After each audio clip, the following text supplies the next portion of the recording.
Por isso que nós somos a religião do livro, moço. Deus não quer falar com a nossa experiência. Deus está falando com o nosso intelecto. Deus está falando com a nossa razão.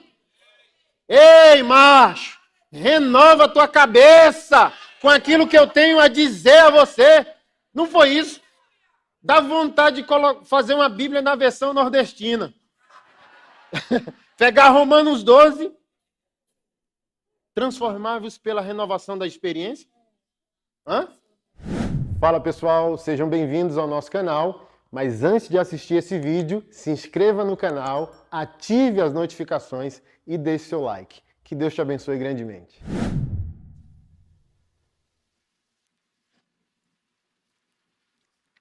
Você está aqui? É que você está fazendo uma conta aí na sua cabeça, né? A conta não está batendo. Deixa eu ajudar você antes de eu ir para o texto. Amanhã, vá no banco e peça o extrato. Pegue um marca-texto desse e diga, marque nesse extrato no meu e o que foi para a glória de Jesus. Se você não conseguir responder, você tem sérios problemas. Ó, Jesus, Jesus. Se tiver contrabalanceado, você está pronto para um novo tempo. Querida, a marca da besta também vai ser uma marca econômica. Eu não sei se você está percebendo. Eu, particularmente, o que eu orei nos últimos 4 anos, está assim, ó, Pastor Humberto, borbulhando, fervilhando. Esses dias eu estava numa sala de reunião. Imagina, nordestino com a cara tatuada. Meu irmão, em Maceió eles acham que eu sou um tipo de Messi. Cristiano Ronaldo. Eu falei, se eu voltar para Maceió, eu viro governador. Aí eu estava numa sala de reunião. Aí o rapaz que me chamou para a sala de reunião tinha 20 homens de Deus, 30. Ele chegou no meu ouvido e disse, tem 46 bilhões sentados com você nessa mesa aqui. Aí deu um trava, né? Ô louco, aquele ali é 7 bilhões, aquele ali é 8, aquele ali é tantos milhões, aquele ali... Todo mundo querendo discutir como espalhar a fama de Jesus pelas nações. Todo mundo incomodado para um novo tempo.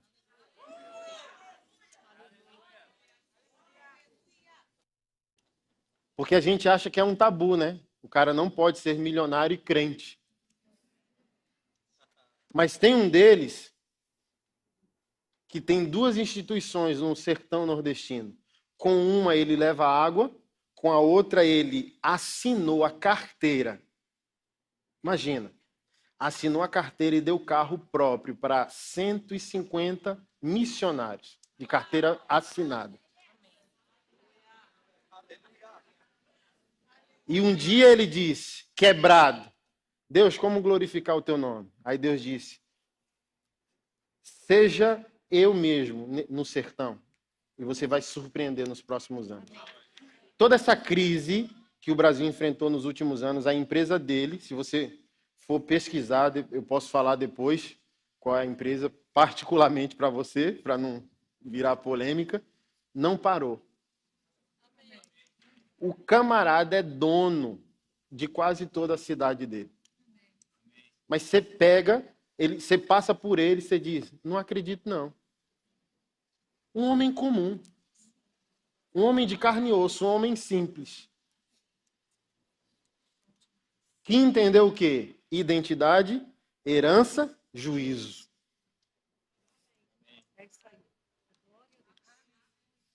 Aí você consegue devolver. Arão Xavier tem um entendimento forte demais.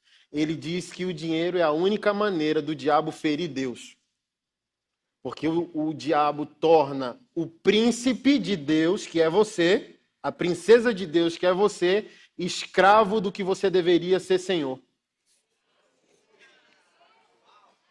Aí o diabo tenta ferir Deus. O homem é senhor do sexo. O diabo escravizou o homem ao sexo. Você é senhor sobre o dinheiro e o diabo escravizou você ao dinheiro. Você é senhor de tudo e virou escravo de todos. Por isso que essa lógica faz sentido. Entender quem eu sou em Jesus Cristo, entender quem eu tenho em Jesus Cristo e entender o que eu tenho que fazer por causa do temor do Senhor.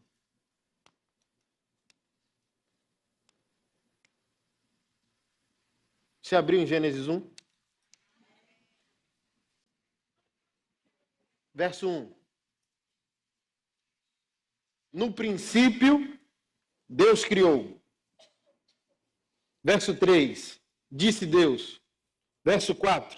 Deus viu. Verso 5. E Deus chamou. Verso 6. E disse Deus. Verso 7. E Deus fez. E verso 9. E disse Deus. E verso 11. E disse Deus. E verso 14. E disse Deus. E verso 16. E Deus fez. E verso 17. E Deus colocou.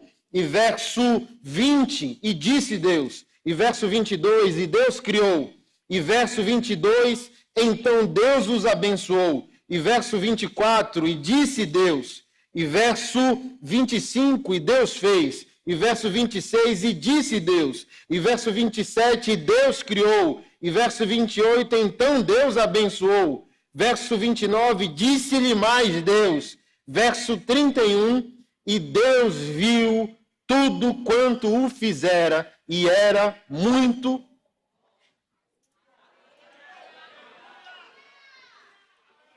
Pastor Anderson, qual é a vontade de Deus para a minha vida? Só leia Gênesis 1. De 2 para frente é como Deus perdoou você e quer reprogramar você. A vontade plena e perfeita de Deus que Paulo disse, boa, perfeita e agradável, você pega o que Paulo disse e volta para Gênesis 1.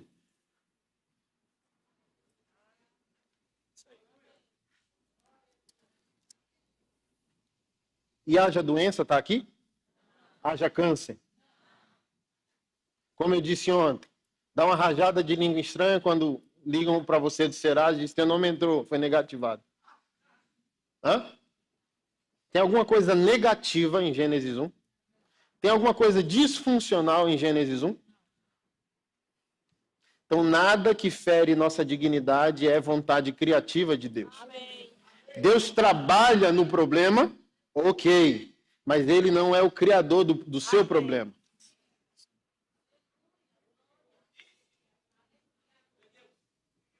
Aqui já passou a rasteira, que eu tenho que entender que é antinatural. Não conseguir pagar as minhas contas é antinatural. Agora eu tenho que me lançar ao caminho. Eu tenho o já de Deus. É uma ponta. Qual é a outra ponta? O ainda não. Que eu saio daqui do que Deus diz, caminho nos princípios até chegar à conclusão na minha própria vida do que é verdade em Deus.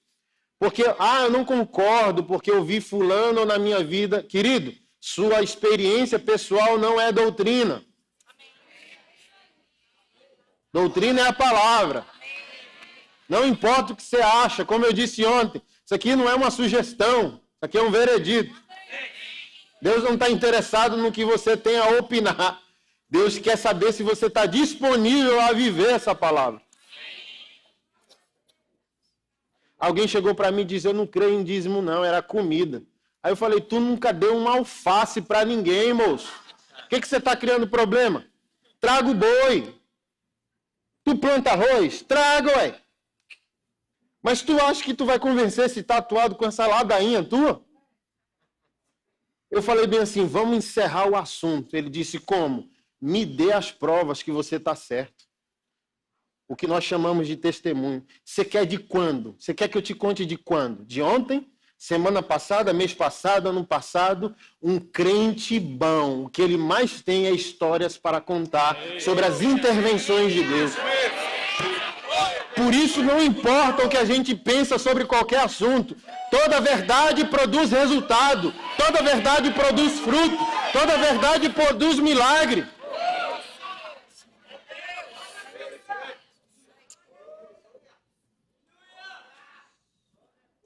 Simples assim. Porque quem está discutindo se dízimo é antiga aliança, nova aliança, não quer potencializar o mais. Olha só, é um absurdo. Isso é emocional. O camarada está em colapso por causa de Adão. Lembra ontem? Gênesis 3, verso 9. Onde estás? Ali iniciou não só um colapso espiritual, mas um colapso social, familiar e emocional. É um bloqueio. Esse indivíduo não alcançou e não quer alcançar o entendimento da nova natureza dele em Deus. Por isso que ele defende seu fracasso, dizendo, olha, eu não dizimo porque dízimo é da antiga aliança. Mas não é porque ele encontrou a revelação ou porque aquilo está dando resultado a ele. É porque ele está angustiado nas emoções, porque ele não consegue ver frutos. Porque a grama dele é sintética, ele desconfia que a sua não é natural. É um cara abusado. Ó, um dos sinais do espírito de pobreza, que é como a gente pensa, não é o que a gente não tem, como eu disse, é o espírito crítico. Uma coisa é ter opinião crítica, ok? Outra coisa é o espírito crítico. Gente crítica, pessimista, sempre tem uma opinião sobre tudo. Não gostei, olha o fulano, olha o beltrano. Pode observar a vida do indivíduo. Fracasso. O espírito de pobreza não vai só tirar o teu dinheiro, ele vai tirar a tua unção, ele vai tirar a revelação da palavra, ele vai empobrecer teu casamento, ele vai empobrecer teu caráter. É um espírito, irmão.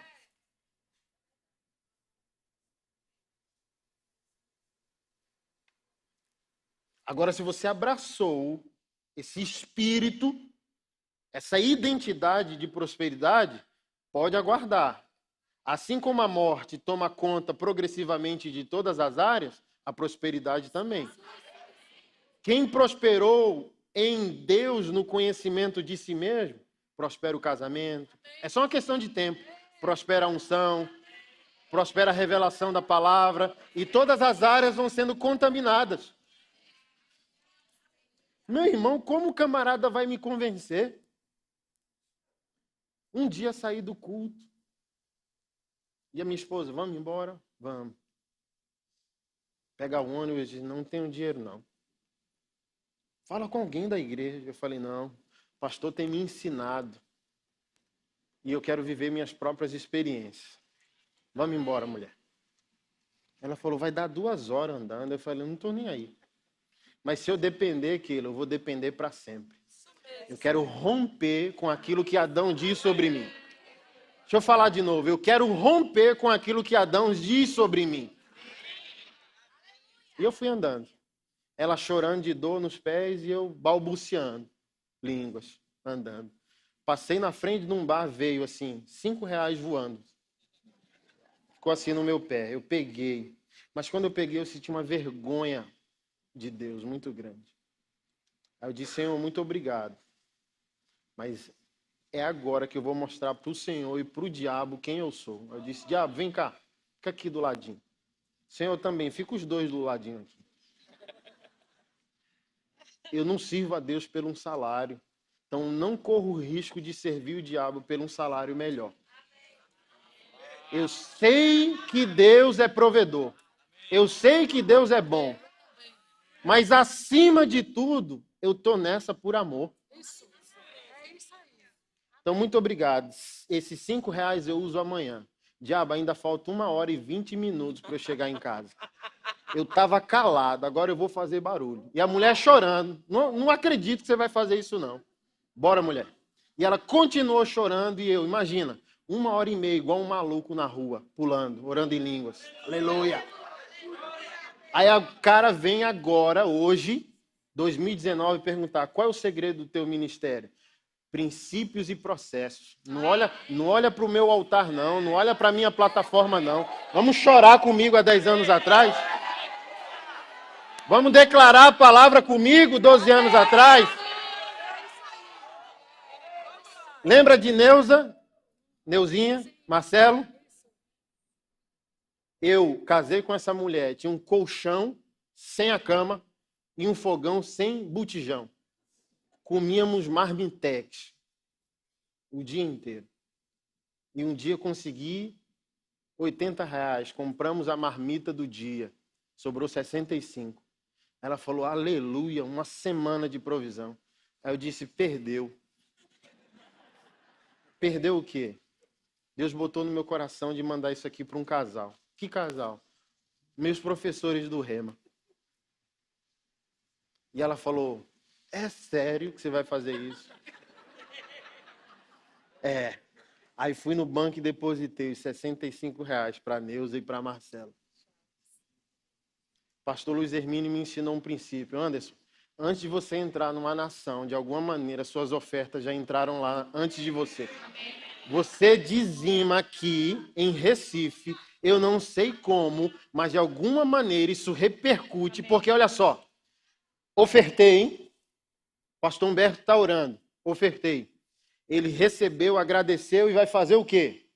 Glorificar a Deus obedecendo. Ofertou. Ela agradeceu, ofertou. Ela agradeceu. O que você faz em Recife libera uma reação em cadeia que está salvando gente que você só vai conhecer na Nova Jerusalém. Você tem consciência que salvou 50 pessoas, mas todo o teu ato de obediência, envolvendo amor, temor, consciência de mordomia, junto com o juízo, está produzindo o fruto que você não tem noção. Chega lá, ô Senhor, eu só salvei 50. Ele abre a porta e diz, tem aqui 5.000. Mas como eu salvei essas pessoas? Olha, quando você perdoou o fulano, você liberou o destino dele. Quando você amou o ciclano, você liberou o destino dele. Quando você deu essa oferta para esse camarada, você nem viu. Mas esse camarada se tornou um homem de Deus em outro país. Imagina, nós honramos os homens de Deus. Mas quem aqui já imaginou o galardão de quem converteu esses homens e mulheres de Deus?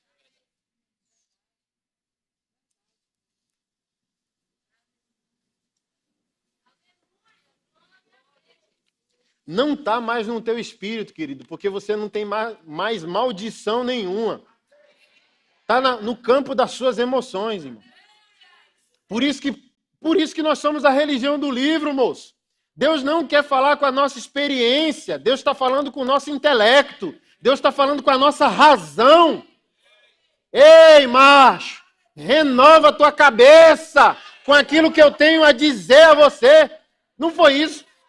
Dá vontade de fazer uma Bíblia na versão nordestina. Pegar Romanos 12, transformar-vos pela renovação da experiência. Hã? Eu preciso saber quem eu sou. Eu preciso saber o que me foi dado. E quanto mais eu recebo, eu preciso ter medo para poder administrar melhor. Quem tem medo se antecipa. Sabe qual é um bom conceito de prosperidade, santidade, transformação? Se anteceda aos problemas. E como, pastor Anderson, se anteceda aos problemas? Mudando o comportamento por temor do Senhor. Mas a gente espera o problema chegar para começar a orar e ver se a gente vai obedecer princípios. Camarada dá o divórcio, mas nunca deu a pureza do namoro. Ó, ficou quieto. O cara dá as dívidas, mas no dia da alegria financeira dele, ele nem procurou o Senhor. Orou, o Senhor deu o carro, o camarada fugiu a 200 por hora.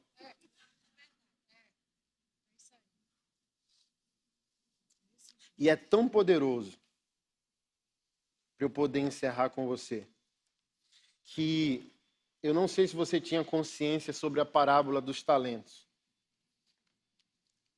A maioria da igreja evangélica pregou a parábola dos talentos como uma realidade sobre nossas capacidades, habilidades, dons. E não tem nada a ver com isso. Talento é um tipo de medida monetária. É uma medida de peso na antiguidade. Geralmente, um talento seria equivalente a 30 quilos de algo. Geralmente usado para medir prata ou ouro. O que é um talento? Talento, 30 quilos de ouro, 30 quilos de prata. Então o Senhor não estava falando das suas habilidades, o Senhor estava falando do que é dele. O Senhor estava falando de dinheiro, recursos.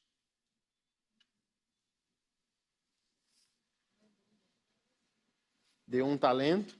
Um pastor norte-americano tentou fazer convergência atual e ele disse que seria equivalente a mais ou menos 180 mil dólares.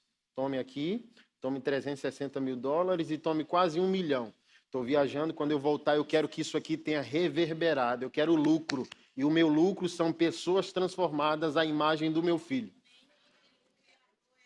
Deus quer lucrar. Deus quer lucrar vidas. Aos pastores vitimistas. Igreja boa, igreja com 30 pessoas. Querido, o crescimento não é Deus. Mas se não crescer também não é Deus. A metáfora é orgânica. A igreja é um corpo é um organismo e todo organismo saudável cresce. O problema nunca foi quantidade. Sozinho, de Isaías 53, Jesus Cristo construiu uma cidade. Pensamento pequeno não é digno para alguém que é filho de um Deus que está construindo uma cidade. Seu pai está construindo uma cidade.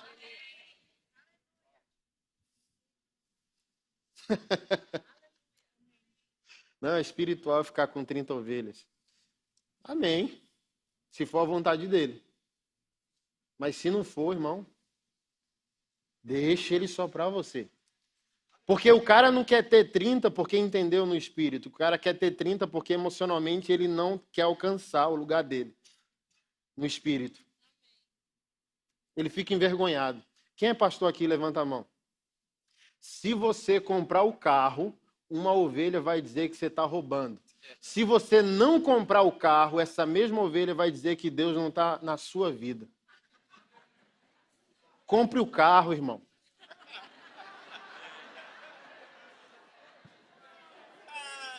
Rompa emocionalmente com aquilo que você é em Adão. O que vão pensar de mim? E daí, irmão?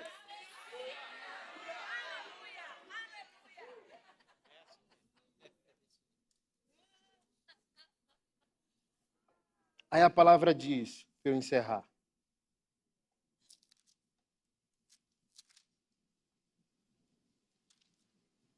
Quem é, pois, o servo fiel e prudente que o Senhor encarregou dos outros servos para lhe dar alimento no tempo certo? Bem-aventurado o servo a quem seu senhor, quando vier, encontrar agindo assim. Em verdade vos digo que ele o encarregará de todos os seus bens. Mas aquele outro mau servo disser em seu coração: meu senhor demora a voltar, e começar a espancar seus irmãos e a comer e a beber com os bêbados. Primeiro fundamento do meu encerramento. Essa aqui é a parábola dos dois servos. Em Mateus capítulo 24, verso 45. Senhor, nessa parábola, ele encaixa várias parábolas que dão algum sentido de paixão, administração e juízo. Por exemplo, a parábola seguinte é das 10 virgens, que fala sobre azeite e lâmpada, fala sobre fervor, expectativa, paixão. Eu estou devotado a algo, eu me adequo. Se você está noivo, você reorganizou a sua vida por causa de um objetivo final. Então, porque você tem uma expectativa, houve uma adequação. A paixão pelo Senhor, sua vontade, sua palavra e sua obra mexe com as nossas prioridades. É isso que trata a parábola das virgens. Depois das virgens vem a dos talentos, que está escrito que segundo a capacidade de cada um. Ou seja, o indivíduo quis, o indivíduo aceitou esse encargo. Então não é apenas o que Deus quer, é o que você alcançou, é o que você aceitou, é o que você assimilou.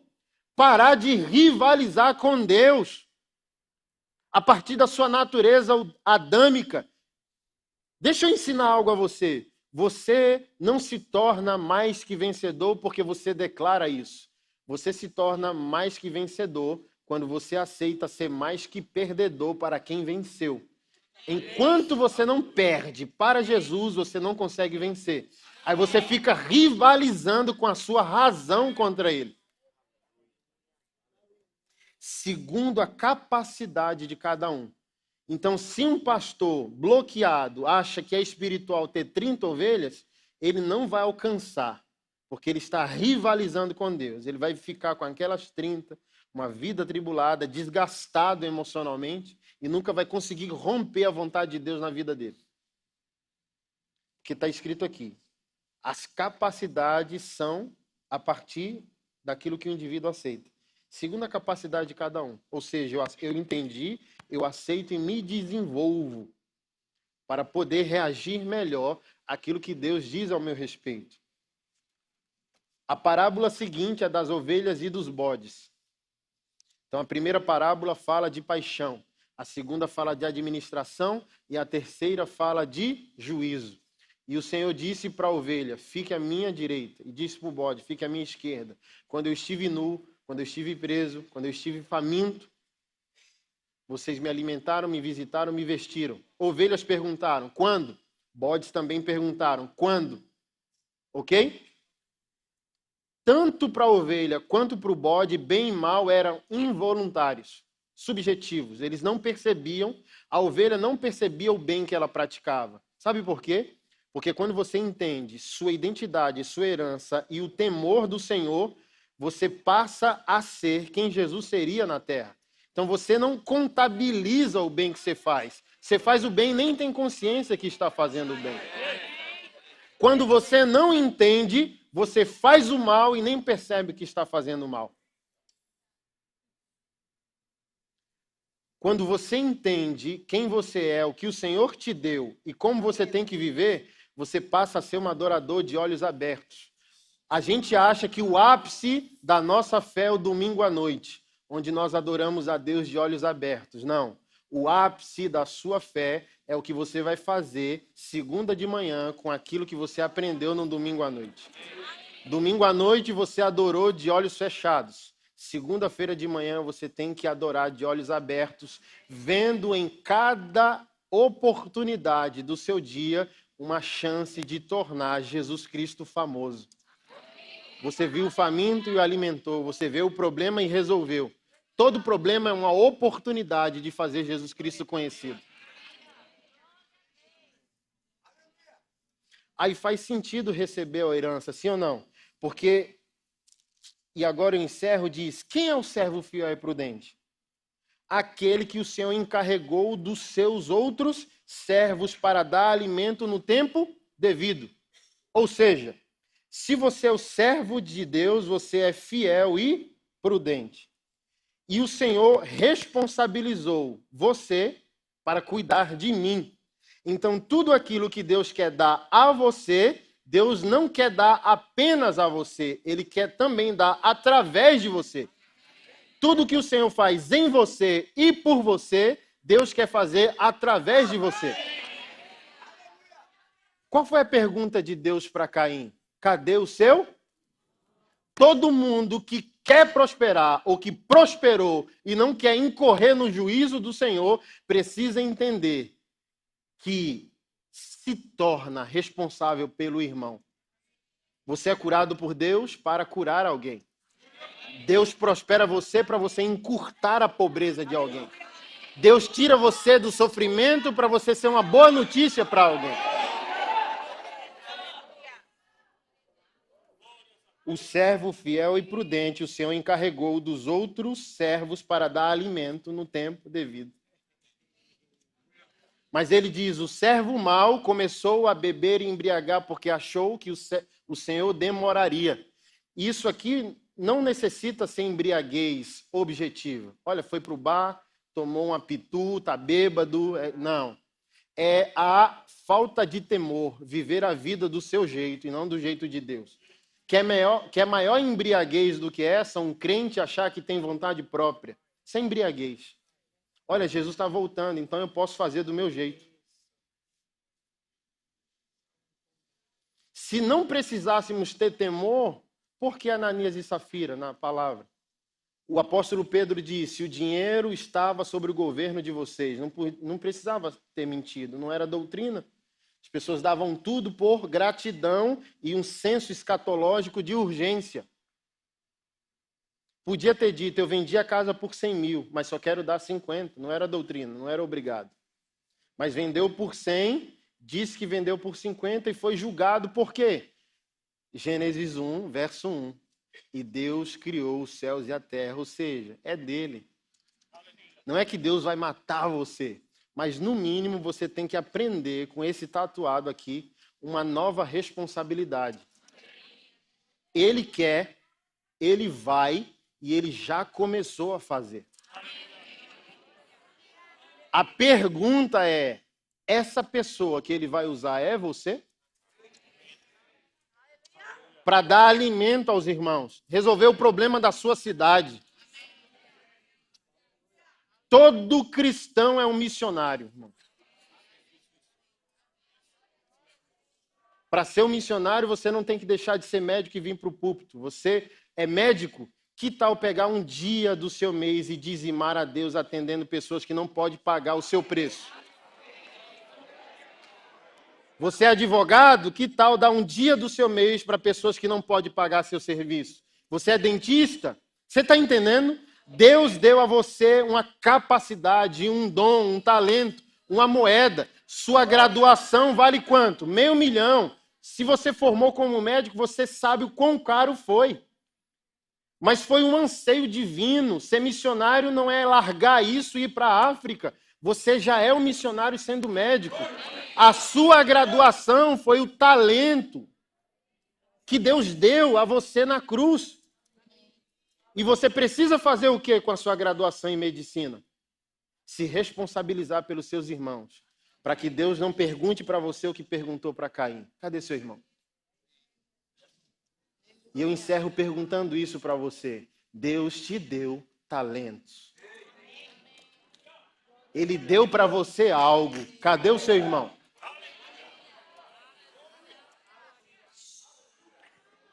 Eu vou voltar aqui em breve. Ainda não tem uns milhões na conta não, irmão. Mas quando eu voltar aqui... Eita, rapaz. Quando eu entendi, eu fiz uma oração. Senhor, eu vou fazer o evento evangelístico mais maluco que o Brasil já viu. Aí Deus disse, qual que é? Eu vou dar 1000 carros. Eu disse ontem, tem 30 dias que eu dei meu último carro. 15 carros em 15 meses. 7 carros em 15 meses. Eu falei, falta 993.